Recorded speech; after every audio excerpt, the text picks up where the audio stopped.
Price lord. God is ലോ WhatsApp കൂട്ടായ്മയുടെ 44ാമത്തെ ഓൺലൈൻ ഫെലോഷിപ്പിലേക്ക് കടന്നു വന്നിട്ടുള്ള ലോകത്തിന്റെ വ്യത്യസ്ത ഭാഗങ്ങളുള്ള ദേവദാസിദാസന്മാർ, ദൈവമക്കൾ, ഓൺലൈനിലൂടെ ഞങ്ങൾ ശ്രദ്ധിച്ചുകൊണ്ടിരിക്കുന്ന പ്രിയപ്പെട്ടവർ എല്ലാവരും ക്രിസ്തുയേശുവിന്റെ നാമത്തിലുള്ള സ്നേഹവന്ദനത്തെ അറിയിക്കുന്നു. ഇന്നത്തെ വചന ശുശ്രൂഷയ്ക്കായി നമ്മുടെ ക്ഷണം സ്വീകരിച്ച് കടന്നു വന്നിട്ടുള്ള ബ്രദർ ബിജുമോൻ ജോർജാണ്. പ്രിയ ബ്രദറിനെ ഓർത്ത് ഞാൻ ദൈവത്തെ സ്തുതിക്കുന്നു. കൊട്ടാരക്കര സ്വദേശിയാണ്. കൊട്ടാരക്കരയിലുള്ള കിഴക്കേ തെരുവിലുള്ള IPC ദൈവസഭ അംഗമാണ്. പ്രിയ ബ്രദർ, ഞങ്ങളുടെ എളിയ ക്ഷണം സ്വീകരിച്ച് വന്നതിൽ ഒത്തിരി സന്തോഷമുണ്ട്. ഗോഡിസ് ലോ വാട്സ്ആപ്പ് കൂട്ടായ്മയുടെ പേരിലുള്ള സ്നേഹവും നന്ദിയും അറിയിക്കുന്നു. ഇന്നത്തെ വചന സന്ദേശം ഓൺലൈനിലൂടെ ശ്രദ്ധിക്കുന്ന പ്രിയപ്പെട്ടവർക്കും സൂം പ്ലാറ്റ്ഫോമിലൂടെ ശ്രദ്ധിക്കുന്ന പ്രിയപ്പെട്ടവർക്കും ഒരുപോലെ അനുഗ്രഹമായി തീരട്ടെ എന്ന് പ്രാർത്ഥിച്ചുകൊണ്ട് വളരെ സ്നേഹത്തോടെ പ്രിയ ബ്രദറിനെ ദൈവജന ശുശ്രൂഷയ്ക്കായി ക്ഷണിച്ചു കൊള്ളുന്നു.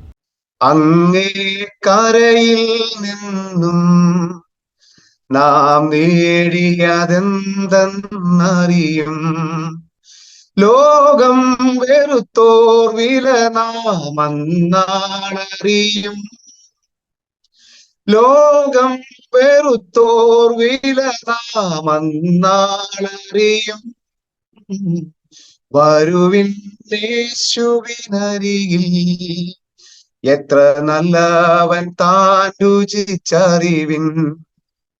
വരുവിൻ യേശുവിനരികിൽ, എത്ര നല്ലവൻ താൻ രുചിച്ചറിവിൻ. ദൈവത്തിന്റെ പരിശുദ്ധമായ നാമം വാഴ്ത്തപ്പെടുമാറാകട്ടെ. അനുഗ്രഹിക്കപ്പെട്ട ഈ രാവിലെ കാലം, അനുഗ്രഹിക്കപ്പെട്ട ഈ കൂട്ടായ്മയിൽ, ഈ ഗോഡിസ് ലവ് എന്ന പ്രയർ മിനിസ്ട്രിയെ കൂട്ടായ്മയിലേക്ക് അടിയനെ കടന്നു വരുവാൻ സ്വർഗത്തിലെ ദൈവം തന്ന വലിയ ഭാഗ്യത്തിനായി ദൈവത്തെ നന്ദി നിറഞ്ഞ ഹൃദയത്തോടെ സ്തുതിക്കുന്നു, സ്തോത്രം ചെയ്യുന്നു. ഈ ഗോഡിസ് ലവ് പ്രയർ മിനിസ്ട്രിയുടെ ചുക്കാൻ പിടിക്കുന്ന പ്രിയ ഡെന്നിസ് ബ്രദറിനും പ്രിയ ശ്രീ സഹോദരിക്കും പ്രിയ മാതാവിനെയും ദൈവകരങ്ങളിൽ ഏൽപ്പിച്ച് പ്രാർത്ഥിക്കുന്നു. പ്രിയ ശ്രീ സഹോദരി മുഖാന്തരമാണ് ഇന്ന് ഇവിടേക്ക് കടന്നു വരുവാൻ സാധിച്ചത്. ഞങ്ങൾ ഏകദേശം ഒരു 3-4 മാസത്തോളമായി ഞങ്ങൾ പരിചയപ്പെട്ടിട്ട് ഞാൻ ഫേസ്ബുക്കിൽ ഒരു ഹായ് വിട്ടപ്പോൾ ഞാൻ വിചാരിച്ചു ഞാൻ സൗദി അറേബ്യയിൽ ഒരു മിനിസ്ട്രി നടത്തുന്നു എന്നൊക്കെ കേട്ടപ്പോൾ ഞാൻ ആദ്യം വിചാരിച്ചു ഏതോ ഒരു ബ്രദർ ആയിരിക്കും എന്ന് ഞാൻ ഇങ്ങനെ കരുതി.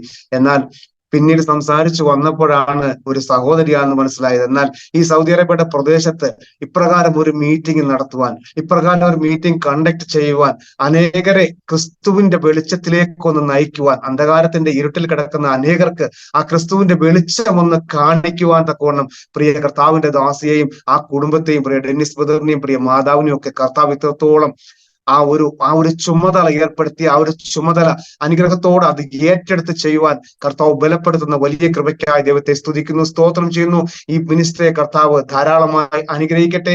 കൂടുതൽ പേർക്ക് ഇതൊരു വെളിച്ചമായി തീരട്ടെ. അനേകർ ഈ ലോകത്തിന്റെ അന്ധകാരത്തിൽ കിടക്കുന്നവരാ, അത് ഏറിയ ഭാഗവും അന്ധകാരത്തിൽ. പക്ഷെ അങ്ങനെയുള്ളവർ ഈ ക്രിസ്തുവിന്റെ ആ വെളിച്ചം ഒന്ന് കാണണം, ആ ക്രിസ്തുവിന്റെ ആ സ്നേഹത്തെ ഒന്ന് രുചിച്ചറിയണം. അനേകർക്ക് ഈ ക്രിസ്തു ആരാണെന്ന് അറിയത്തില്ല. ഈ നോർത്ത് ഇന്ത്യയുടെ പ്രദേശത്തൊക്കെയും ഈ യേശു ആരാണെന്ന് ചോദിക്കുന്ന അവസ്ഥകൾ കടന്നു വരുന്നുണ്ട്. എന്നാൽ അങ്ങനെയുള്ളവരൊക്കെ ഈ സൗദി അറേബ്യ പ്രദേശത്തും നമ്മുടെ നാട്ടിൽ നിന്ന് കടന്നുവരവൊക്കെ പലരുണ്ട്. അവരൊക്കെ ഈ ക്രിസ്തുവിനെ ഒന്ന് അറിയണം, ഈ ക്രിസ്തുവിന്റെ സ്നേഹം എന്താണെന്ന് അറിയണം. അപ്പൊ ക്രിസ്തു എത്രത്തോളം നമ്മെ സ്നേഹിക്കുന്ന ഒരു കർത്താവാണെന്ന് ഈ അനേകർക്കൊന്നൊരു വെളിച്ചമായി തീരുവാൻ ഈ ഗ്രൂപ്പിനെ കർത്താവ് സഹായിക്കട്ടെ. ഈ ഗ്രൂപ്പിനെ ഓർത്ത് ഞാനും പ്രാർത്ഥിക്കുന്നുണ്ട്. ഇത് ഒരു 44 മീറ്റിംഗ് എന്നുള്ളതല്ല, അനേകം സംഖ്യകൾ ഇതിന്റെ കൂടെ നീണ്ടു പോകുവാൻ സ്വർഗത്തിലെ കർത്താവ് സഹായിക്കട്ടെ. ഞാൻ എന്നെ തന്നെ ഒന്ന് പരിചയപ്പെടുത്താം. എന്റെ പേര് ബിജുമോൻ ജോർജ് എന്നാണ്. എന്റെ സ്ഥലം കൊട്ടാരക്കരയാണ്. കൊട്ടാരക്കര കിഴക്കേത്തെരുവ് IPCയോടുള്ള ബന്ധത്തിൽ ഇപ്പോൾ ആയിരിക്കുന്നു. ഞാൻ അവിടുത്തെ ഒരു മെമ്പറാണ്. കഴിഞ്ഞ 25 വർഷക്കാലം 1998 മുതൽ 2022 പകുതി വരെ സൗദി അറേബ്യ പ്രദേശത്ത് കുടുംബമായി ജോലി ചെയ്ത് ജീവിപ്പാൻ സ്വർഗത്തിലെ കർത്താവ് സഹായിച്ചു. എന്റെ പിതാവിന്റെ വേർപാടുള്ള ബന്ധത്തിൽ എന്റെ മാതാവിനെ ശുശ്രൂഷിപ്പാനായി കഴിഞ്ഞ 1.5 വർഷക്കാലമായി നാടിന്റെ പ്രദേശത്തേക്ക് കടന്നുപോയി. ജോലി ഉപേക്ഷിച്ച് കടന്നുപോയതാണ്. എന്നാൽ ഇപ്പോൾ ഒരു വിസിറ്റിങ്ങിനായിട്ട് ഒരു 3 മാസത്തേക്ക് സൗദിയിലേക്ക് വീണ്ടും ദമാമിലേക്ക് ഒന്ന് കടന്നു വരുവാൻ, ഞാൻ കുഞ്ഞുമായി കടന്നു വരുവാൻ സ്വർഗത്തിലെ കർത്താവ് സഹായിച്ചു. അതിന് പ്രകാരമാണ് ഇപ്രകാരം ഒരു മീറ്റിംഗില് ഈ സമയത്ത് കയറുവാൻ കർത്താവ് ഭാഗ്യം തന്നത്. അതെന്റെ ജീവിതത്തിൽ വലിയ ഭാഗ്യമായി ഞാൻ കരുതി. വിശ്വാസ പെന്തക്കോസ്ത് ജീവിതത്തെ, ആ ഒരു ഗോളത്തെ ഏറ്റവും അധികം ഞാൻ ദ്വേഷിച്ച് നടന്ന ഒരു വ്യക്തിയായിരുന്നു. എന്റെ മൂത്ത സഹോദരി, എന്റെ പെങ്ങള് ഇതിനകത്തിരിപ്പുണ്ട്, അമ്മണിക്കുട്ടി എന്നാണ് ഒരു കോളം കാണുന്നുണ്ട്. പ്രിയ ദാസി വിവാഹം ചെയ്ത് അയച്ചത് പെന്തക്കോസ്ത് വിശ്വാസത്തിലേക്ക്. ഞങ്ങൾ ഓർത്തഡോക്സ് ഓർത്തഡോക്സിൽ ഏറ്റവും വളരെ അനുഗ്രഹിക്കപ്പെട്ട നിലയിൽ ഓർത്തഡോക്സ് ജീവൻ നയിച്ചുകൊണ്ടിരുന്നവരാണ്. എന്നാൽ ആ കർത്താവിന്റെ ദാസി മുഖാന്തരമാണ് ഞങ്ങൾ വിശ്വാസ ഗോളത്തിലേക്ക് കടന്നു വന്നത്. എന്നാൽ അനേകം വർഷങ്ങൾ ഞാൻ ഇതിൽ നിന്ന് മറുതലിച്ചു നിന്ന ഒരു വ്യക്തിയാണ്. അതുപോലെ തന്നെ എന്നാൽ തന്നെ സ്വർഗത്തിലെ കർത്താവ് സമയമായപ്പോൾ എന്നെയും വിളിച്ചു വേർതിരിച്ചു. കാരണം എന്റെ പിതാവിനോട് പോലും ഞാൻ ഈ പെന്തക്കോസ്ത് കൂട്ടായ്മയിൽ കടന്നു പോകുന്നത് കൊണ്ട് എന്റെ വീട്ടിൽ പോലും എനിക്ക് എന്റെ കൂടെ മാതാവിനോടോ പിതാവിനോടോ പോലും സംസാരിപ്പാൻ ഇഷ്ടമല്ലാതിരുന്ന സമയമുണ്ടായിരുന്നു. കാരണം നിങ്ങൾ എന്തിന് വിശ്വാസ ജീവിതത്തിലേക്ക് കടന്നുപോയി എന്ന് ചോദിച്ചതുകൊണ്ട്. പിന്നീട് വിശ്വാസ ഗോളത്തിലേക്ക് കടന്നു വന്നപ്പോൾ ഞാനിങ്ങനെ ചിന്തിക്കുകയുണ്ടായി, കർത്താവെ, ഞാൻ ഇതിലേക്ക് കടന്നു വരുവാൻ ഒരുപാട് താമസിച്ചു പോയി. അന്നേ ഞാൻ ഈ ഒരു സൗഭാഗ്യം, ഈ ക്രിസ്തുവിന്റെ സ്നേഹം ഒന്ന് രുചിച്ചാൽ എന്റെ പല ജീവിത ഘട്ടങ്ങളിലും എന്റെ കർത്താവ് എന്നെ ഒരുപാട് സ്നേഹിച്ചു. സൗദി അറേബ്യയിൽ വന്ന് പട്ടിണി കിടന്ന അവസ്ഥകൾ ഒരുപാട് കടന്നു വന്നിട്ടുണ്ട്. അപ്പോഴൊക്കെയും എന്റെ കർത്താവ് എന്നെ വളരെ സ്നേഹിച്ച് എന്നെ ചേർത്ത് നിർത്തി. അപ്പോൾ ഞാൻ വിചാരിച്ചു, കർത്താവെ, ഈ അനുഭവം ഞാൻ നേരത്തെ അനുഭവിച്ചറിയേണ്ടതായിരുന്നു എന്ന് ചിന്തിച്ച പല അവസ്ഥകൾ എന്റെ ജീവിതത്തിൽ കടന്നു വന്നിട്ടുണ്ട്. അത് പറയുമ്പോൾ ഇപ്പോഴും ഞാൻ ഉള്ളിൽ വിങ്ങി പൊട്ടുന്ന ഒരവസ്ഥ കടന്നു വരാറുണ്ട്. എന്നാൽ ഇന്ന് ദൈവകൃപയാൽ ഞാൻ കർത്താവിനെ സ്നേഹിച്ചുകൊണ്ട് ആ കൃപയിലായിരിക്കാൻ തക്കവണ്ണം എന്റെ കർത്താവിനെ സഹായിക്കുന്നു. പ്രത്യേകം ഇന്ന് നമ്മളെ പാട്ടുപാടി സഹായിച്ച പ്രിയ ജീവൻ ബ്രദറിനെ ദൈവകരങ്ങളിൽ ഏൽപ്പിച്ച് പ്രാർത്ഥിക്കുന്നു. ഞങ്ങൾക്കൊന്നിച്ച് വചനം പഠിക്കുവാൻ കർത്താവ് സഹായിച്ചു. പ്രിയ ജീവൻ ബ്രദർ പാട്ട് മാത്രമല്ല പാടുന്നത്, ദൈവത്തിന്റെ വചനം ശുശ്രൂഷിക്കുകയും ചെയ്യുന്ന ഒരു കർത്താവിന്റെ ദാസനാണ്. ഞങ്ങളിപ്പോൾ ശുശ്രൂഷിക്കുന്നത് തന്നെ അടുത്തടുത്തിരുന്ന് തന്നെയാണ്. ഞാൻ ദമ്മാവിലും പുള്ളി കോവാറിലുമുണ്ട്. എന്നാൽ ഇത്രത്തോളം കർത്താവ് ഈ ഒരു കൂട്ടായ്മയിൽ കടന്നു വരുവാൻ കർത്താവ് സഹായിച്ചതിനാ ദൈവത്തെ നന്ദിയോട് സ്തുതിക്കുന്നു, സ്തോത്രം ചെയ്യുന്നു. ഈ മിനിസ്റ്ററെ ഓർത്ത് വീണ്ടും പ്രാർത്ഥിപ്പാൻ കർത്താവ് അടിയനെയും ബലപ്പെടുത്തട്ടെ. ഇന്നത്തെ പാട്ടുകാരൻ പാടിയതുപോലെ, ഒരു നാൾ നശ്വര ലോകം വിട്ടു പിരിയും നാം അതിവേഗം. ഈ അഗ്നിക്ക് വേണ്ടി ഏൽപ്പിച്ചിരിക്കുന്ന ഈ നശ്വര ലോകത്ത് നിന്ന് നാം ഒന്ന് പിരിയേണ്ട ഒരവസ്ഥ, ആ ഒരു സമയം ഏറ്റവും അതിക്രമിച്ചിരിക്കുകയാണ്. കർത്താവിന്റെ വരവ് ഏറ്റവും അടുത്തിരിക്കുക. എന്നാൽ ഈ ഒരു നശ്വര ലോകത്ത് നിന്ന് നമുക്കൊരു കടന്നുപോക്കുണ്ട്. പ്രിയ ദൈവമക്കളെ, എന്നെ ശ്രമിക്കുന്ന ദൈവമക്കളെ, ഒരു കടന്നുപോക്കുണ്ട്. ആരും ഇവിടെ കഴിയാമെന്ന് വിചാരിക്കേണ്ട, നമുക്കൊക്കെ ഒരു കടന്നുപോക്കുണ്ട്. പറയുന്നു, അങ്ങേ കരയിൽ നിന്നും നാം നേടിയത് എന്തെന്നറിയുമെന്നാണ് പറഞ്ഞിരിക്കുന്നത്. പ്രിയപ്പെട്ടവരെ, നാം എത്ര വർഷം ഈ ലോകത്ത് ജീവിക്കുന്നു എന്നുള്ളതല്ല. കർത്താവിന്റെ വചനം പറയുന്നത് 70 ഏറിയാൽ 80 എന്ന. പക്ഷെ കർത്താവ് നമുക്ക് ഈ ഭൂമിയിൽ ജീവിക്കാൻ തരുന്ന ആ ഒരു സമയം, നാം ഈ ഭൂമിയിൽ എന്ത് നേടി? സാമ്പത്തിക നന്മയല്ല, വാഹനമല്ല, വീടല്ല, ഇതൊന്നുമല്ല കർത്താവ് ചോദിക്കുന്നത്. ദൈവത്തിന് വേണ്ടി എന്ത് ഞാനും നിങ്ങളും നേടി എന്നുള്ളത് അത് എനിക്കും നിങ്ങൾക്കും അറിയണമെങ്കിൽ അത് അങ്ങേ കരയിൽ ഒന്ന് ചെല്ലണം. അങ്ങേ കരയിൽ ചെല്ലുമ്പോൾ വലിയ സ്ക്രീനിൽ ഞാൻ എഴുതിയത്, ഞാൻ ചെയ്തത് എന്തൊക്കെയാണ്, നല്ലതായെങ്കിലും തീയതാകിലും അവിടെ ചെല്ലുമ്പോൾ ആ ഒരു വലിയ ബിഗ് സ്ക്രീനിൽ കർത്താവ് നമ്മളെ കാണിക്കും. പലപ്പോഴും നമ്മൾ ചെയ്തു പോയ കാര്യങ്ങൾ നമ്മൾ മറന്നുപോയിരിക്കാം, പക്ഷെ നമ്മൾ ഒന്നും ഓർമ്മയില്ലായിരിക്കും. എന്നാൽ നമ്മെ മറക്കാത്ത, നമ്മൾ ചെയ്ത പ്രവർത്തികൾ മറക്കാത്ത ഒരു കർത്താവ് നമുക്ക് ഉയരത്തിലുണ്ട്. പ്രിയപ്പെട്ടവരെ, നല്ലത് ചെയ്തെങ്കിലും തീയത് ചെയ്തെങ്കിലും അതൊക്കെയും വലിയ സ്ക്രീനിൽ നമ്മെ കാണിക്കും. പ്രിയപ്പെട്ടവർ, നമ്മളെ കാണുമ്പോൾ അപ്പോൾ നമ്മൾ ചിന്തിക്കും, കർത്താവ് ഞാനിത് ചെയ്ത് ഞാൻ പോലും മറന്നുപോയല്ലോ. എന്നാൽ കർത്താവ് ഒരിക്കലും മറക്കാത്തൊരു കർത്താവുണ്ട്. ആ ഒരു അങ്ങേ കരയിൽ നിന്നും നാം നേടിയത് എന്തെന്ന് അറിയുമെന്ന എത്ര അർത്ഥവത്തായ വരികളാണ് പാട്ടുകാരനെ കുറിച്ച്. വീണ്ടും പറയുന്നു, ലോകം വെറുത്തോർ വില നാം അന്നാൾ അറിയും. ഈ ലോകത്തെയും ലോകത്തിനുള്ളവരെ വെറുത്തോർ ആ വില നാം അന്നറിയും. അത് ആ ലോകത്തിനുള്ള വെറുത്തവർക്കാണ് കർത്താവിനോടൊന്ന് ചേർന്നിരിക്കുവാൻ കഴിയുന്നത്. എന്നാൽ ലോകത്തെ സ്നേഹിച്ചവർക്ക് കർത്താവിനെ സ്നേഹിക്കാൻ കഴിയുകയില്ല. ആ ലോകം വെറുത്ത് ക്രിസ്തുവിനെ മാത്രം സ്നേഹിച്ചു പോയ ആ ഒരു വ്യക്തികൾക്കാണ് ആ വില നാം അന്നാൾ അറിയുന്നത്. എന്തായിരുന്നു ഈ ലോകത്തിൽ ക്രിസ്തുവിനുള്ള വിലയെന്തെന്ന് അന്നറിയുവാൻ എനിക്ക് നിങ്ങൾക്ക് സാധിക്കും. പ്രിയപ്പെട്ടവരെ, നമ്മളെയൊക്കെയും കർത്താവ് അതിന് ഒരുക്കിയിരിക്കുന്ന ആ ദൈവത്തെ സ്തുതിക്കുന്നു. വീണ്ടും പറയുന്നു, വരുവിൻ യേശുവിനരികിൽ, അവൻ എത്ര നല്ലവൻ താൻ രുചിച്ചറിയുന്നു. ആ കർത്താവിന്റെ അടുക്കലേക്കൊന്ന് കടന്നു വരണം. കർത്താവിന്റെ സ്നേഹം അറിയണമെങ്കിൽ നമ്മളൊരു 10% സ്നേഹം കർത്താവിന് കൊടുക്കുകയാണെങ്കിൽ ആ ഒരു 20% സ്നേഹം കർത്താവ് നമുക്ക് തിരിച്ചു തരും. അതാണ് അതാണ് നമ്മുടെ കർത്താവ്. നമ്മൾ ആരാധിക്കുന്ന ദൈവം എന്ന് പറയുന്നത് ചില്ലറക്കാരനല്ല. പ്രിയ ദൈവമക്കളെ, നമ്മുടെ മുംബൈ സാഹു പ്രിയ സഹോദരി പറയുമ്പോൾ നമ്മുടെ ദൈവത്തിന്റെ വചനം ജീവന് ചൈതന്യമുള്ള വചനം ക്രിസ്തുവാ, വചനം ദൈവമാ. ആ വചനം നമ്മുടെ അന്തരേന്ദ്രിയങ്ങളെ ശോധന ചെയ്ത് അറിയുന്ന ക്രിസ്തുവിന്റെ വചനമാണ് ക്രിസ്തു എന്ന് പറയുന്നത്. നാം എന്തുള്ളിൽ ചിന്തിച്ചാലും നാം ചിന്തിക്കാൻ വരുന്നതിന് മുന്നമേ തന്നെ നമ്മെ ഗ്രഹിച്ചറിയുന്ന ഒരു ദൈവം. ആ ദൈവത്തെയാണ് നാം ആരാധിക്കുന്നത്. എന്നാൽ ഈ ലോകത്ത് പല ദൈവങ്ങളുണ്ട്. അതുപോലെ ഒന്നുമല്ല നമ്മുടെ ദൈവം എന്ന് പറയുന്നത്. നമ്മുടെ ദൈവം നമ്മളെ ആഴമായി സ്നേഹിക്കുന്ന ഒരു ദൈവമാണ്. നമ്മൾ സ്നേഹം അങ്ങോട്ട് കൊടുത്താൽ അതിനുപരിയായി വളരെ മടങ്ങ് അധികമായി നമ്മെ സ്നേഹിക്കുന്ന ഒരു ദൈവമാണ് നമ്മുടെ സ്നേഹം എന്ന് പറയുന്നത്. അത് പറയുന്നത്, വരുവിൻ യേശുവിൻ അരികിൽ, അവൻ എത്ര നല്ലവൻ, താൻ രുചിച്ചറിവിന്നാ പറഞ്ഞിരിക്കുന്നത്. ഏറ്റവും നല്ലവനാണ് നമ്മുടെ ദൈവം. നമ്മുടെ പ്രസംഗ വിഷയം അതൊന്നുമല്ല. എന്നാൽ തന്നെയും ആ പാട്ടുകാരൻ പറയും, ആ വരികൾ എടുത്തൊന്ന് പറയേണ്ടത് വളരെ അത്യാവശ്യമായിരുന്നു. ദൈവം കർത്താവ് നമ്മളെ എല്ലാവരെയും അനുഗ്രഹിക്കട്ടെ. പ്രത്യേക ദൈവമക്കളോട് ആദ്യമേ ഒരു കാര്യം, വലിയ പ്രാസംഗികരൊന്നുമല്ല ഞാൻ, എങ്കിലും എന്റെ സ്വർഗത്തിലെ ദൈവത്തിന്റെ പരിശുദ്ധാത്മാവ് എന്നിൽ തരുന്ന ചില കാര്യങ്ങൾ അത് ഞാൻ പറയുവാൻ ആഗ്രഹിക്കുന്നു. ഞാൻ കൂടുതലായിട്ട് ഒന്നും കൊണ്ടുവന്നിട്ടില്ല. എന്നാൽ മത്തായി സുവിശേഷത്തിൽ പറയുന്ന പോലെ, അപ്പോൾ എന്ത് പറയേണ്ടു എന്ന് ഞാൻ നിന്റെ നാവിൽ തരുമെന്ന് ശിഷ്യന്മാരോട് കർത്താവ് പറഞ്ഞതുപോലെ, ഇപ്പോൾ ഞാൻ അധികമായിട്ടൊന്നും കൊണ്ടുവന്നിട്ടില്ല. പറയുന്ന സമയത്ത് എന്റെ കർത്താവ് അടിയന്റെ നാവിൽ തരുമെന്ന് ഞാൻ പൂർണ്ണമായി വിശ്വസിക്കുന്നു. ദൈവത്തിന്റെ ആത്മാവ് അടിയൻ നാവിനോട് കൂടെ ഇരിക്കട്ടെ. ഒരു വാക്ക് നമുക്കൊന്ന് പ്രാർത്ഥിക്കാം.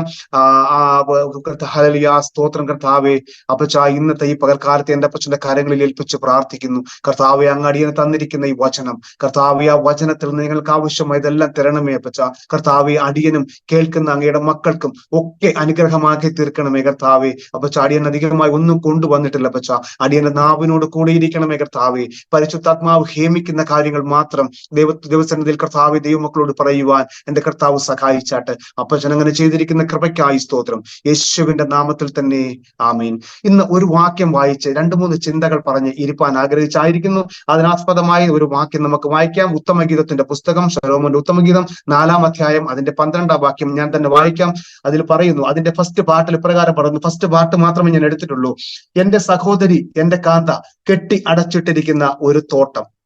ഇവിടെ വചനം പറയുന്നത്, എന്റെ സഹോദരി, എന്റെ കാന്ത, കെട്ടി അടച്ചിട്ടിരിക്കുന്ന ഒരു തോട്ടം എന്നാ പറഞ്ഞിരിക്കുന്നത്. ഇവിടെ ഉത്തമഗീതത്തിൽ ശലോമോൻ പറയുന്നത് ശൂലേംകാരിയോടുള്ള ആ ഒരു പ്രേമത്തെ കുറിച്ചാണ് കാണിക്കുന്നത്. എങ്കിൽ തന്നെയും ഇപ്പോൾ പുതിയ നിയമ വിശ്വാസികളായി എനിക്ക് നിങ്ങൾക്കും അപ്പൊ നമ്മളും നമ്മുടെ കർത്താവും തമ്മിലുള്ള ആ ഒരു സ്നേഹബന്ധത്തെ, ആ സ്നേഹത്തിന്റെ ആഴത്തെയാണ് കാണിക്കുന്നത്. അതായത് കർത്താവ് നമുക്ക് വേണ്ടി വിവാഹ നിശ്ചയം ചെയ്തിരിക്കുന്ന മണവാളന് വേണ്ടി വിവാഹ നിശ്ചയം ചെയ്തിരിക്കുന്ന മണവാട്ടിയായ നമ്മളെ എന്തുമാത്രം കർത്താവ് സ്നേഹിക്കുന്നു എന്ന് ആ കർത്താവിന്റെ ഒരു കരുതലിനെയാണ് കാണിക്കുന്നത്. അതായത് പറയുന്നു, എന്റെ സഹോദരി, എന്റെ കാന്ത, കെട്ടി അടച്ചിട്ടിരിക്കുന്ന ഒരു തോട്ടം എന്നാണ് പറഞ്ഞിരിക്കുന്നത്. അതായത് പറയുന്നു, ആ ഒരു തോട്ടത്തിനുള്ളിൽ ആ കർത്താവ് നമ്മളെ ആക്കിയിരിക്കുന്നത്. നമ്മുടെ തോട്ടം എന്താണെന്ന് അറിയാമോ? നമ്മുടെ കെട്ടി അടച്ചിട്ടിരിക്കുന്ന മതിലിനുള്ളിൽ എന്താണ്? അത് ക്രിസ്തുവാ.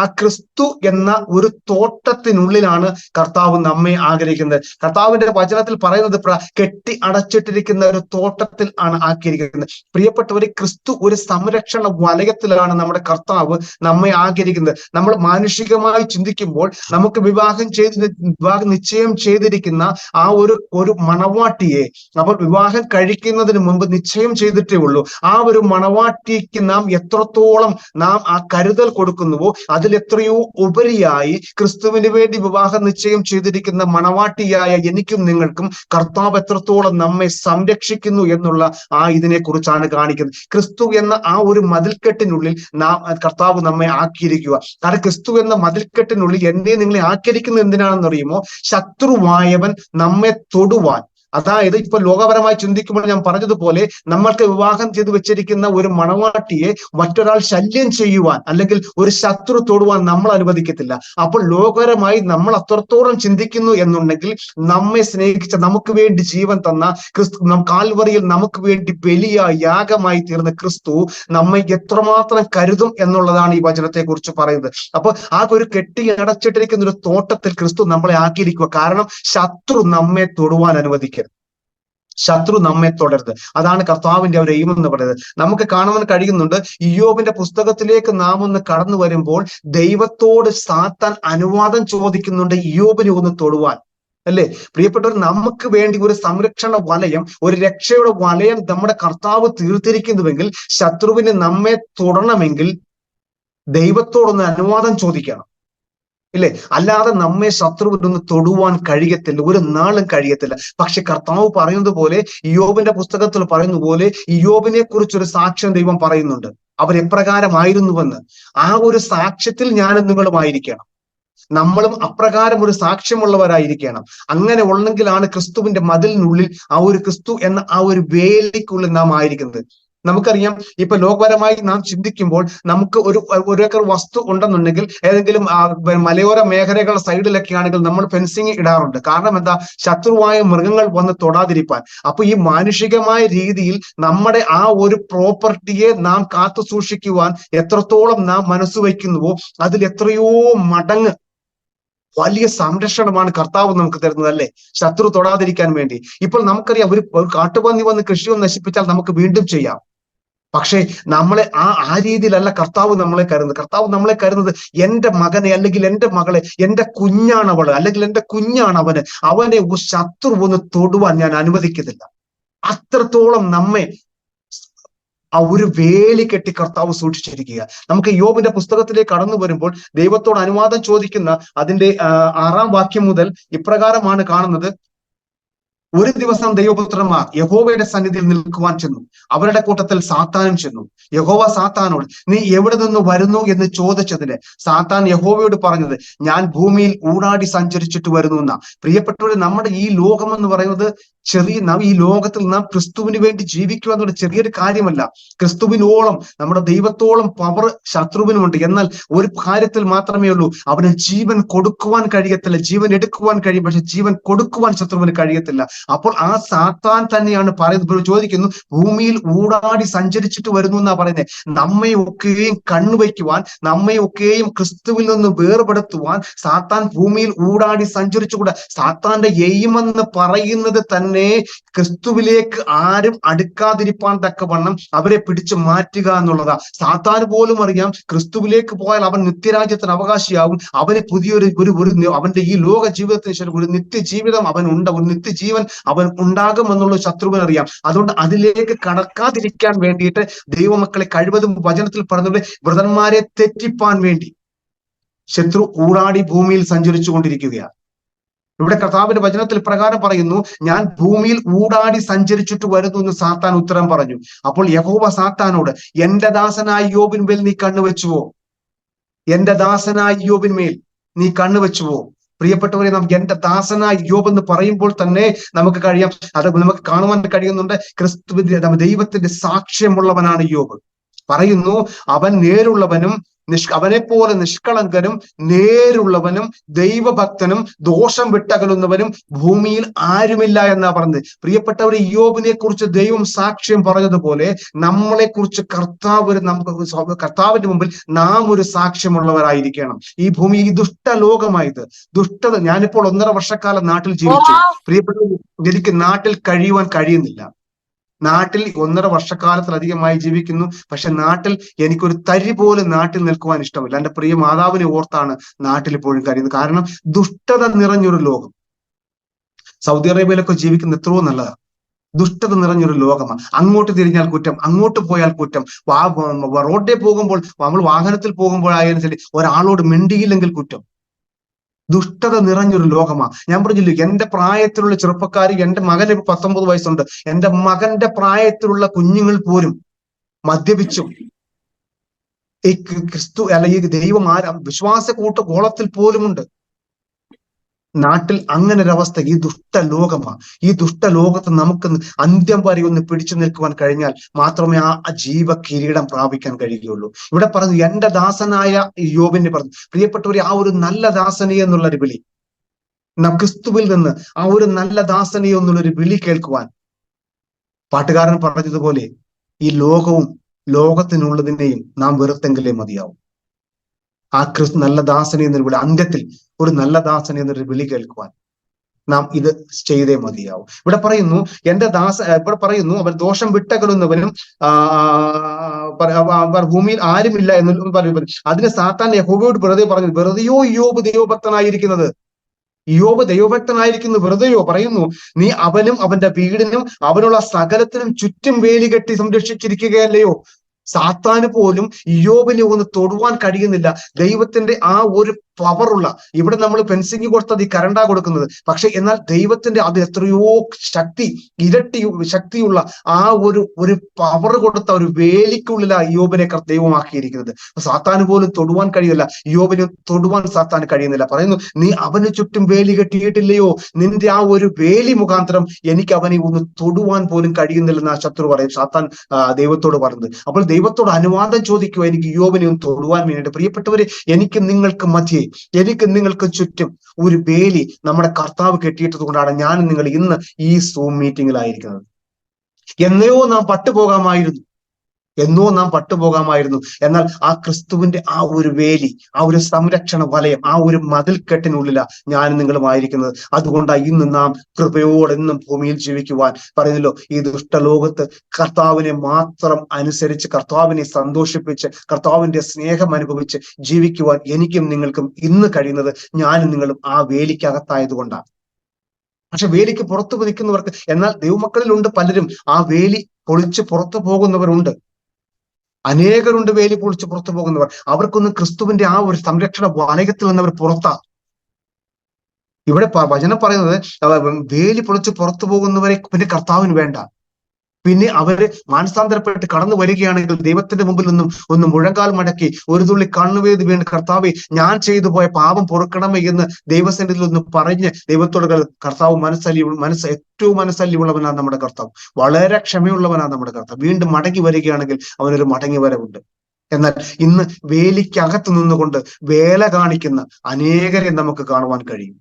എന്നാൽ ചോദിക്കുമ്പോൾ ഞാൻ വിശ്വാസിയാ, പക്ഷേ ആ വിശ്വാസം എന്താണെന്ന് പ്രവൃത്തിയിൽ കാണിക്കുവാൻ കഴിയാതെ ഈ വേലിക്കകത്തുനിന്നുകൊണ്ട് വേല കാണിക്കുന്ന അനേകരെ നമുക്കിന്ന് കാണാം.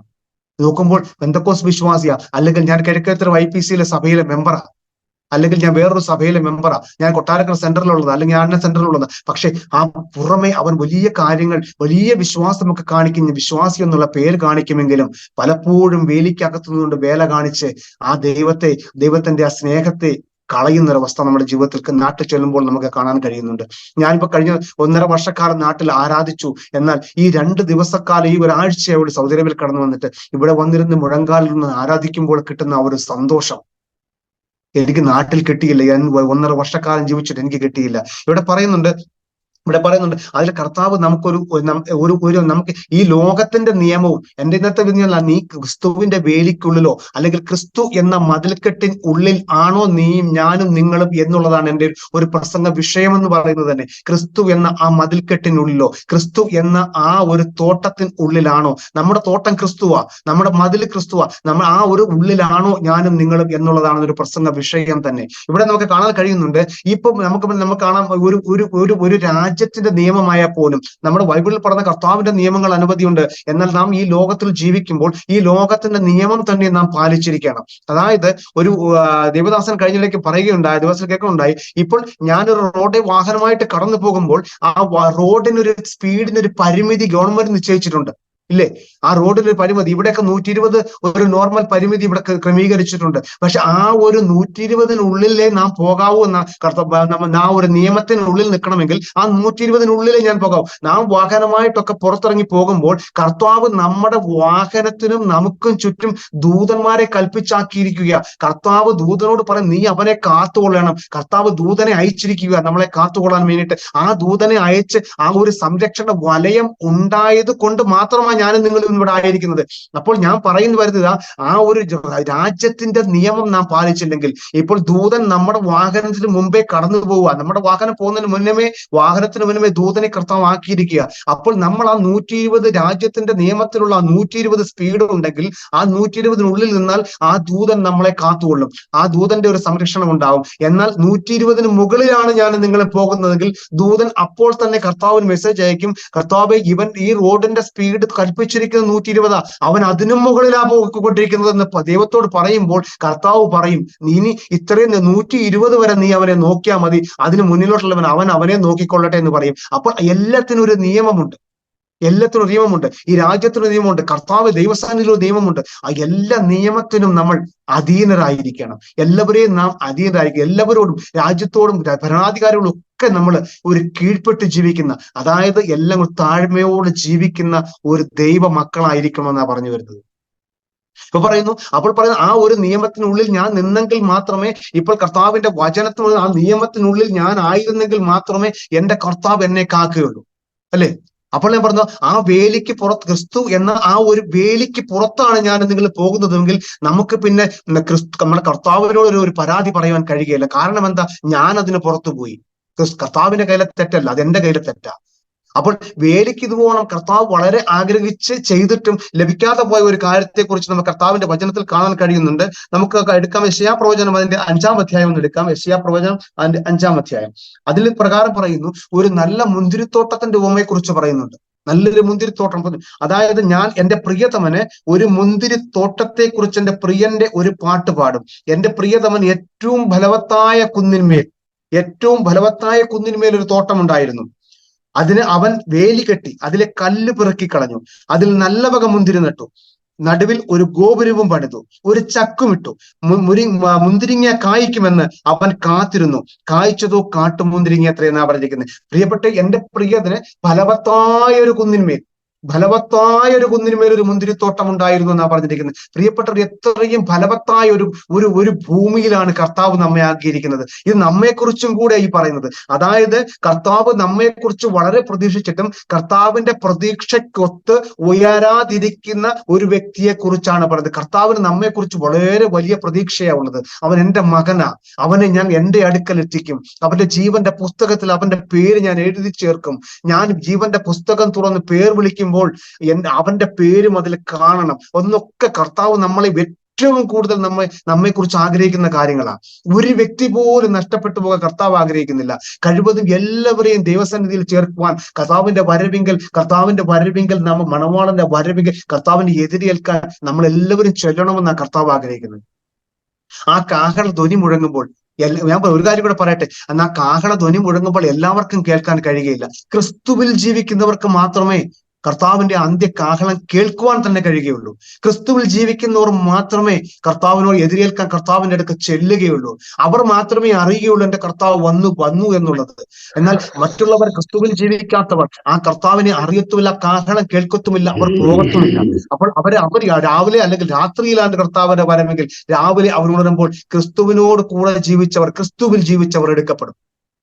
ഇവിടെ പറയുന്നു, വിഷയം അതല്ല തന്നെയും അതിന് വേലി കെട്ടി ഏറ്റവും ഫലവത്തായ ഒരു കുന്നിന്മേൽ മുന്തിരിത്തോട്ടം ഉണ്ടായിരുന്നു. അപ്പോൾ മോശമായ ഒരു സ്ഥലത്തല്ല കർത്താവ് എന്നെയും നിങ്ങളെയും ആക്കിയിരിക്കുന്നത്. കർത്താവിന് വേണ്ടി ഫലം കായ്ക്കുന്നതിന് ഏറ്റവും നല്ലൊരു മണ്ണിൽ, ഏറ്റവും ഫലവത്തായ ഒരു കുന്നിന്മേൽ കർത്താവ് നമ്മളെ ആക്കിയിരിക്കുകയാണ്. ഇവിടെ വീണ്ടും പറയുന്നു, അവൻ അതിന് വേലി കെട്ടി അതിലെ കല്ലൊക്കെ പെറുക്കിക്കളഞ്ഞു. അപ്പൊ ആ ഒരു തോട്ടത്തിന് ചുറ്റും, നമുക്ക് ചുറ്റും ഒരു കർത്താവ് ഒരു വേലി കെട്ടിയിരിക്കുകയാണ്. കാരണം വേലി എന്ന് ഉദ്ദേശിക്കുമ്പോൾ എന്തിനാ? അതൊരു സംരക്ഷണ വലയം തീർത്തിരിക്കുക.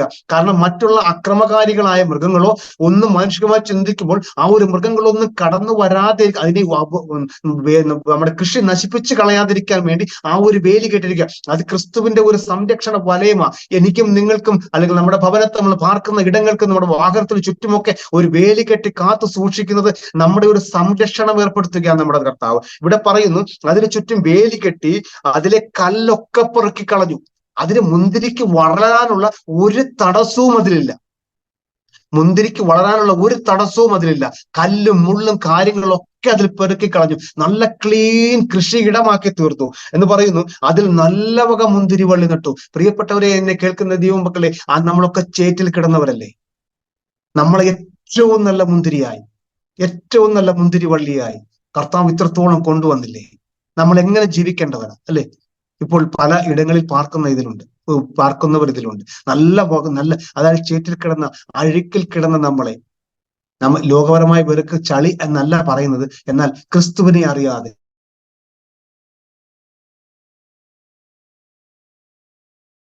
കർത്താവ് ക്രിസ്തുവിന്റെ ആ സ്നേഹത്താൽ നമ്മെ വിളിച്ച് വേർതിരിച്ച് ഒരു നല്ല വക മുന്തിരിയാക്കി തീർത്തില്ലേ? ഇവിടെ പറയുന്നു, അതിൽ നല്ല വക മുന്തിരി വള്ളി നട്ടു, നടുവിൽ ഒരു ഗോപുരം പണിതു. ഈ ഗോപുരം പണിയുന്നത് എന്തിനാണെന്ന് അറിയുമോ?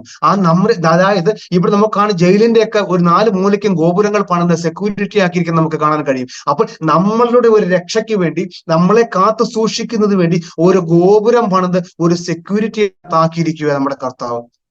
എത്ര നല്ലവനാണ് നമ്മുടെ കർത്താവ്, അല്ലേ? എത്രത്തോളം നമ്മെ സ്നേഹിക്കുന്നത് കൊണ്ടാണ് നമ്മ ഇത്രയും നമ്മുടെ കർത്താവ് കാത്തു സൂക്ഷിക്കുന്നത്. ആ ഒരു ഗോപുരവും പണിതു പറയുമ്പോഴാണ് വിഷമം. ഒരു ചക്കും അതിൽ കുഴിച്ചിട്ടു. എന്താണെന്നറിയുമോ? നല്ല വക മുന്തിരിവള്ളി, നല്ല വക എല്ലാം കായ്ച്ചു, എന്നാൽ നല്ല മുന്തിരി കായ്ക്കുമെന്ന് പറഞ്ഞ് അത് ആട്ടി അതിന്റെ സത്ത് നീര് എടുക്കാൻ വേണ്ടി ഒരു ചക്കും കുഴിച്ചിട്ടു. അപ്പൊ എത്ര പ്രതീക്ഷയോടെയാണ് കർത്താവ് നമ്മെ ആക്കിയിരിക്കുന്നത്. അപ്പോൾ ആ തോട്ടക്കാരൻ എത്ര പ്രതീക്ഷയോടെയാണ് നല്ല ഫലവത്തായ കുന്ന്, നല്ല മണ്ണ്, വളരുവാൻ നല്ല മണ്ണ്, നല്ല അതില് പറഞ്ഞു അതിന് ചുറ്റും വേലി കെട്ടി, അതിലെ കല്ലും മുള്ളും എല്ലാം പറക്കി കളഞ്ഞു, എല്ലാ തടസ്സങ്ങളും നീക്കി നല്ല വക മുന്തിരി നട്ടു, അതിന്റെ കാവൽക്കാരനെ ഏൽപ്പിക്കാൻ വേണ്ടി ഇരുത്താൻ വേണ്ടി നല്ല ഗോപുരവും പണിതു. എന്നാൽ ഒരു ചക്കും പ്രിയപ്പെട്ടവൻ അവിടെ കുഴിച്ചിട്ടു. എന്തിനാണെന്നറിയുമോ? നല്ല മുന്തിരി കായ്ക്കുമെന്നുള്ള ആ ഒരു വിശ്വാസത്തിലാണ് അവർ ചക്ക് കുഴിച്ചിട്ടത്. ആ ഒരു നല്ല മുന്തിരി കായ്ക്കുമെന്നുള്ളത്. അപ്പോൾ വേലിക്കകത്ത് നിന്നുകൊണ്ട് വേല കാണിക്കുന്ന ഒരു വിഷയത്തെ കുറിച്ചാണ് പറഞ്ഞത്. എന്നാൽ കായ്ച്ചതോ കാട്ടുമുന്തിരി എത്രയെന്നാ പറഞ്ഞിരിക്കുന്നത്. കായ്ച്ചതോ കാട്ടുമുന്തിരി അത്രേ. അപ്പൊ എത്ര പ്രതീക്ഷയോട് ആ കൃഷിക്കാരൻ അത് ചെയ്തു. എന്നാൽ കായ്ച്ചത് കാട്ടുമുന്തിരി ആയപ്പോൾ ആ കൃഷിക്കാരന് എന്തുമാത്രം പ്രയാസമുണ്ടാവും, അല്ലെങ്കിൽ ആ തോട്ടക്കാരന് എന്തുമാത്രം പ്രയാസമുണ്ടാവും. അല്ലെങ്കിൽ ഞാനും നിങ്ങൾ ഒരു കാര്യം നട്ടു, അത് കായ്ച്ചപ്പോൾ അത് നമ്മൾ വിചാരിച്ചതുപോലെ അല്ല ലഭിച്ചതെങ്കിൽ നമുക്ക് ഈ ഭൂമിയിൽ എത്രമാത്രം വിഷമം വരും എന്നുള്ളത് നമുക്ക് ചിന്തിച്ചു നോക്കാവുന്ന കാര്യമേ ഉള്ളൂ. എന്നാൽ നമ്മളെ കർത്താവിന് വേണ്ടി നല്ല ഫലം കായ്ക്കുവാൻ ഈ ഭൂമിയിൽ എന്നെ നിങ്ങളെ ആയിരിക്കുമ്പോൾ, ആ കർത്താവിന്റെ തോട്ടത്തിനുള്ളിൽ കർത്താവ് ആക്കിയിരിക്കുമ്പോൾ, ഭർത്താവിന് വേണ്ടി നല്ല ഫലം കായ്ക്കാതെ നാം മറുതലിച്ചു പോകുന്നുവെങ്കിൽ അതിന് പിന്നെ താഴെ എന്തൊക്കെ ആയിരിക്കുമെന്ന് അതിൽ തന്നെ താഴെ പറഞ്ഞു. നിങ്ങൾ വരിക, എനിക്കും എന്റെ മുന്തിരിത്തോട്ടത്തിനും മധ്യ വിധിക്കാനാ പറയുന്നത്.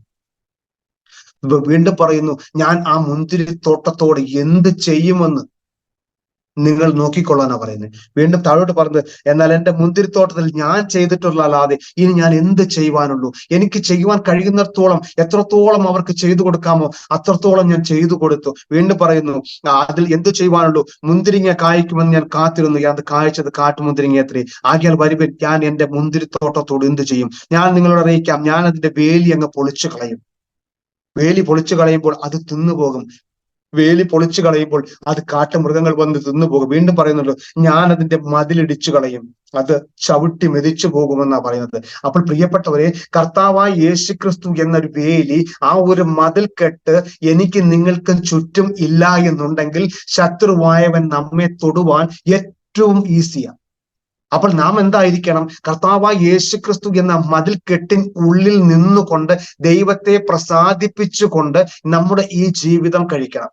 അതായത് പറയുന്ന പോലെ ലോകം വെറുത്തുകൊണ്ട്, ലോകവും ലോകത്തിനുള്ളതിലെയും വെറുത്തുകൊണ്ട് ക്രിസ്തുവിന്റെ ആ ഒരു കർത്താവ് എപ്രകാരമാണ് വചനം നമുക്ക് തന്നിരിക്കുന്നത്, ആ വചനപ്രകാരം തന്നെ ജീവിച്ച്, ആ വചനത്തിൽ പറയുന്നത് പോലെ തന്നെ ജീവിച്ച്, ഓട്ടക്കളത്തിൽ ഓടി ബിരുദ പ്രാപിച്ച് കർത്താവിന്റെ അടുക്കൽ ചെല്ലുമ്പോൾ നല്ല ദാസനെ എന്നുള്ളൊരു വിളി കേട്ട് ആ കിരീടം കർത്താവ് എടുത്ത് തലയിൽ വച്ച് തരുന്നിടം വരെ ക്രിസ്തുവിനായി ജീവിക്കണമെന്നാണ് കർത്താവിന്റെ വചനം പറയുന്നത്.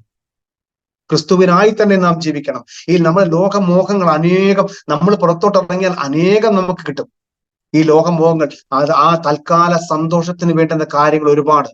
എന്നാൽ അതിലേക്കൊന്നും നാം വീണു പോകാതെ ആ ക്രിസ്തുവിലാണ് എന്റെയും നിങ്ങളുടെയും ആ ഒരു മതിൽ കെട്ടിനുള്ളിലാണ്, അല്ലെ ക്രിസ്തു എന്ന ആ ഒരു വേലിക്കുള്ളിൽ നിന്നുകൊണ്ടാണ് കർത്താവിനെ പ്രസാദിപ്പിക്കാൻ കഴിയെങ്കിൽ ആ ഒരു വിളി കേൾക്കുവാൻ നമുക്കും സാധിക്കും, നല്ലദാസനെ എന്നുള്ളത്. പ്രിയപ്പെട്ടവർ, നാം ഈ ഭൂമിയിൽ ഇത്രത്തോളം ജീവിച്ച് അവസാനം വരെ അത് ജീവിച്ചിട്ട് നമ്മൾ വിചാരിക്കും നമ്മൾ വിശ്വാസിയാ, ഒക്കെ ശരിയാ, ഞാൻ ചെയ്യുന്നൊക്കെ നല്ല കാര്യങ്ങൾ ജീവിച്ച് അത് കർത്താവിന്റെ അടുക്കൽ ചെല്ലുമ്പോഴേ അറിയുകയുള്ളൂ അതിന്റെ നല്ലതെന്ത് മോശം എന്തെന്നുള്ളത്.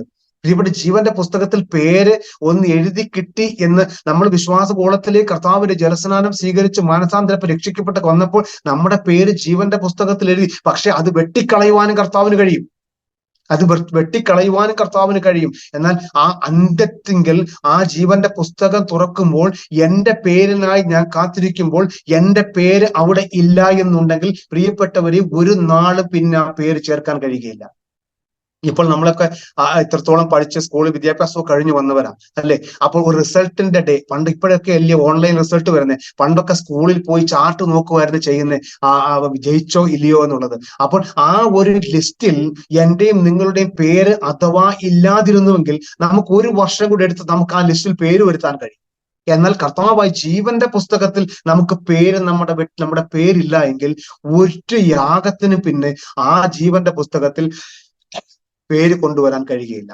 അതുകൊണ്ട് പ്രിയപ്പെട്ടവർ, നാം ഈ ഭൂമിയിലായിരിക്കുമ്പോൾ ഈ വേലിക്കെട്ടിനുള്ളിൽ നിന്നുകൊണ്ട് തന്നെ കർത്താവ് ആ ജീവന്റെ പുസ്തകത്തിൽ പേര് വരുവാൻ കർത്താവ് നമ്മളെ സഹായിക്കട്ടെ.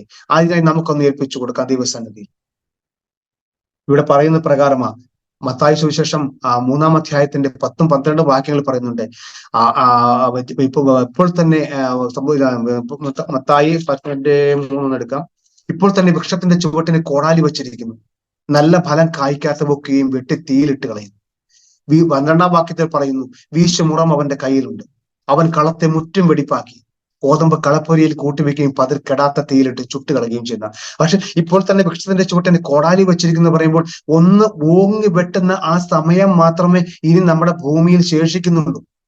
അതായത് കോടാലി ഓങ്ങി വെച്ചിരിക്കുക, ഇനി ഒന്ന് വെട്ടുന്ന സമയം മാത്രമേ ഉള്ളൂ. ഏറ്റവും അതിക്രമിച്ചിരിക്കുക, കർത്താവിന്റെ വരവ് ഏറ്റവും ആസന്നമാണ്. അപ്പോൾ പറയുന്നു, നല്ല ഫലം കായ്ക്കാത്തവയൊക്കെയും വെട്ടി തീയിലിട്ട് കളയുമെന്നാണ് പറഞ്ഞിരിക്കുന്നത്. പ്രിയപ്പെട്ടവർ, ഈ കർത്താവിന് വേണ്ടി ഒരു നല്ല ഫലം കായ്ക്കുക. കർത്താവ് നമ്മളെ ആക്കിയിരിക്കുന്നത് ഒരു വർഷം കൂടെ നിൽക്കട്ടെ, ഒരു വർഷം കൂടെ ഞാൻ നോക്കാം, ഒരു വർഷം കൂടെ ഞാൻ നോക്കാം. നമ്മുടെ ആയുസ് നീട്ടിത്തന്നുകൊണ്ടിരിക്കുക. പെണ്ണ് പറയുന്നു, വീശുമുറം അവന്റെ കയ്യിലുണ്ട്, അവൻ കളത്തെ മുറ്റും വെടിപ്പാക്കി ഗോതമ്പ് കളപ്പുരയിൽ കൂട്ടിവെക്കുകയും പതിർ കെടാത്ത തീയിലിട്ട് ചുട്ടുകളയുകയും ചെയ്യുന്ന പതി. നമുക്കറിയാം, പഴയ ആൾക്കാർക്കൊക്കെ അറിയാം, പ്രിയ സാവച്ചാനൊക്കെ അറിയാം, എനിക്കൊക്കെ അറിയാം. എന്റെ വർഷം എനിക്കിപ്പോൾ വയസ്സിപ്പോ 50 വയസ്സാവുന്നു. അപ്പൊ എനിക്കും അറിയാം, പണ്ടൊക്കെ നിലം കൊയ്ത് കൊണ്ടുവന്ന് ചവിട്ടി കൂട്ടിക്കിട്ടിട്ട് മുറം വെച്ചൊരു വീശലുണ്ട്, കണ്ടവരുണ്ടാവും. ആ വീശുമ്പോൾ എന്താ, നണിയല്ലാത്തതെല്ലാം പാറിപ്പോകും. ആ പാറി പോകുന്നതിന് എന്ത് ചെയ്യും? ഞങ്ങളുടെ നാട്ടിൽ അതിന് മങ്കെന്നാ പറയുന്നത്. അതെല്ലാം കൂടെ തീയിലിട്ട് ചുട്ടുകളയും. പ്രിയപ്പെട്ടവരെ, ആ കർത്താവിന്റെ ഒരു പാറ്റൽ കടന്നു വരുന്നുണ്ട്. ആ കാറ്റും പാറ്റുമ്പോൾ പറന്നു പോകാതെ നല്ല മണിയായി കർത്താവിന് വേണ്ടി നല്ല ഫലം കൊടുത്ത് നല്ല മണിയായി 100, 60, 30 മേനിയുള്ള ആ ഒരു നല്ല ഫലമായി ക്രിസ്തുവിൽ ജീവിക്കുവാൻ കർത്താവ് നമ്മളെല്ലാവരെയും സഹായിക്കട്ടെ. ആ ക്രിസ്തു എന്ന മതിൽക്കെട്ടിനുള്ളിൽ നിന്നുകൊണ്ട് തന്നെ എന്താ നമുക്കൊരു കുറവ്? ഒരു കുറവ് എന്താ? അവൻ കർത്താവ് നല്ല മണ്ണിൽ നമ്മെ ആക്കിയിരിക്കുകയല്ലേ. നമ്മളെ സംരക്ഷിക്കാൻ വേലി കെട്ടിയിട്ടില്ലേ? നമുക്ക് പോകുന്നിടത്ത് ഒരു തടസ്സവും കൂടാതെ, നമ്മുടെ ജോലിയിലായാലും ഒരു തടസ്സവും കൂടാതെ അതിലെ കല്ലും മുള്ളും ഒക്കെ പറക്കിക്കളഞ്ഞ് നമ്മൾ ഏറ്റവും അനുഗ്രഹമായിട്ടാക്കിയിരിക്കുകയല്ലേ. നമുക്ക് വേണ്ടി ഗോപുരം പണിത് കാവൽക്കാരനാക്കിയിരിക്കുമല്ലേ. എന്നെ ഒരു ശത്രു തൊടാതിരിപ്പാൻ തക്കവണ്ണം കാവൽക്കാരനാക്കിയിരിക്കുകയല്ലേ. ഇതിൽ കൂടുതൽ കർത്താവ് നമുക്ക് എന്താ ചെയ്തു തേണ്ടത്? കർത്താവ് വളരെ പ്രതീക്ഷിച്ചുകൊണ്ടല്ലേ ആ കൃഷിക്കാരൻ ചെയ്തതുപോലെ ചക്ക അവിടെ കുഴിച്ചിട്ടത്. ആ ചക്കിൽ ഒന്ന് ആട്ടിയെടുക്കുവാൻ ഒരു നല്ല മുന്തിരി കിട്ടിയോ? ഇല്ല, കിട്ടിയില്ല. എന്നാൽ അതുപോലെ ആകുവാൻ നമ്മൾ അതുപോലെ ആകരുത്. കർത്താവിന് വേണ്ടി നല്ല ഫലം കായ്ച്ച്, കർത്താവിന്റെ സംരക്ഷണ വലയത്തിനുള്ളിൽ നിന്നുകൊണ്ട് കർത്താവിന് വേണ്ടി നല്ല ഫലം കായ്ച്ച്, അതായത് എന്റെ ഭൂമിയിൽ ജീവിക്കുമ്പോൾ നമുക്കറിയാം ഒരുപാട് കാര്യങ്ങളുണ്ട് നമുക്ക് കർത്താവിനെ വിട്ടുപോകുവാൻ. നമ്മെ മാടി വിളിച്ചുകൊണ്ടിരിക്കുക. ആലയത്തിലൊക്കെ നമ്മൾ ആരാധനയ്ക്ക് കടന്ന് നമ്മൾ ആരാധിച്ചുകൊണ്ടിരിക്കുമ്പോൾ പലപ്പോഴും ഇനി ഞാൻ ക്രിസ്തുവിന് വേണ്ടി തന്നെ ജീവിക്കും എന്ന് പറഞ്ഞ് ആലയത്തിൽ നിന്ന് നമ്മൾ തീരുമാനമെടുത്തോണ്ട് പുറത്തോട്ടിറങ്ങുമ്പോൾ നമ്മെ സ്വീകരിക്കാൻ ശത്രുവായ വാദക്കൾ നിൽപ്പുണ്ട്. പക്ഷെ അവന്റെ കെണിയിൽ നാം ആയി പോകരുത്. അതാണ് കർത്താവിന്റെ വചനം പറയുന്നത്. എന്റെ വലയത്തിൽ, എന്റെ സംരക്ഷണ വലയത്തിൽ നിങ്ങളായിരിക്കണം. എങ്കിൽ മാത്രമേ അവസാനം ആ ഒരു വിളി കേൾക്കുവാൻ കഴിയുകയുള്ളൂ, നല്ല ദാസനെ എന്നുള്ളൊരു വിളി.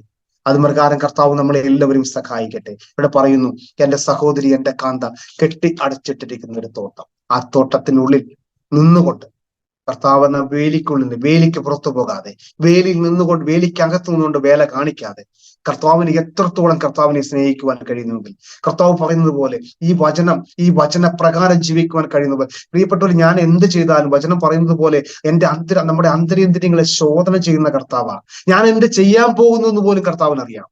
പക്ഷെ ചെയ്യുമ്പോഴാണ് നമ്മൾ അറിയുന്നത് ഞാനിതാ ചെയ്തതെന്ന്. പക്ഷെ നമ്മൾ ചെയ്യാൻ പോകുമ്പോൾ തന്നെ കർത്താവിനറിയാം. ആ അന്തരേന്ദ്രിയങ്ങളെ ശോധന ചെയ്യുന്ന കർത്താവിന്റെ സന്നിധിയിൽ നിഷ്കളങ്കരും, യോബിനെ പോലെ നിഷ്കളങ്കരും നേരുള്ളവരും ആയിത്തീരുവാൻ തക്കണം കർത്താവ് നമ്മളെ എല്ലാവരെയും സഹായിക്കട്ടെ. ഇത്രത്തോളം എനിക്ക് സമയം അനുവദിച്ചു തന്ന പ്രിയ ഡെന്നിസ് ബ്രദറിനെയും സഹോദരനെയും പ്രിയ മാതാവിനെയും ഒക്കെ ദൈവകാര്യങ്ങളിൽ ഏൽപ്പിച്ച് പ്രാർത്ഥിക്കുന്നു. ഇത്രത്തോളം അവർക്ക് നന്ദി, ദൈവനാമത്തിൽ നന്ദി അറിയിക്കുകയാണ്. ഇത്രത്തോളം സമയം എന്നെ ശ്രവിച്ച ദൈവമക്കൾക്ക് എല്ലാവർക്കും നന്ദി അറിയിക്കുന്നു. എന്റെ നാവിൽ നിന്ന് വന്ന വചനങ്ങൾ അതെല്ലാവർക്കും ഒരു അനുഗ്രഹമായി തീരട്ടെ. അതും പ്രകാരം മുന്നോട്ട് ജീവിക്കാൻ കർത്താവ് സഹായിക്കട്ടെ എന്ന് പ്രാർത്ഥിച്ചുകൊണ്ട് ദൈവസന്നിധിയിൽ നിന്ന്